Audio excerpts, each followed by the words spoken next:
నాకు తెలుసు నీకు అదంటేనే ఎక్కువ ఇష్టం. అట్లాంటప్పుడు మరి నన్ను ఎందుకు చేసుకున్నావు? ఎందుకే ఊక దాంతో కయ్యం పెట్టుకుంటావు? ఏదో దాని సంతోషం కోసం జడేయమంటే వేసిన, నీకు గిట్ట ఏమంటే జడ. అయినా నేను ఇంత బాధపడుతుంది నీతో జుట్టేపించుకోవడానికి, బట్టలు విండిపించుకోవడానికా? మన పెళ్ళయి ఇన్నేళ్ళు అవుతుంది, ఎప్పుడన్నా నాకు జుట్టేసినావా? ఇప్పుడు జుట్టేస్తారా అంటున్నావు? అరే ఇప్పుడు ఏమైంది? చిన్న నొల్లిని ఇంత పెద్దగా చేస్తున్నావు. ఏమైంది అంటవేంది? నేను ఉండంగా దాన్ని పెళ్లి చేసుకునేదే తప్ప అంటే ఏమైంది అని అడుగుతా? ఏదో నాకు ఆచారం బాగాలేక అప్పుడు అట్లా అయింది.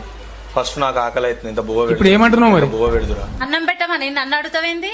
ఇదివరకు దాకా జుట్టేసినావు కదా, దాన్ని అడుగుపో, అది పెడతది. మా పెళ్ళాన్ని అడగకుంటే ఇంకో వాళ్ళని అడుగుతారే.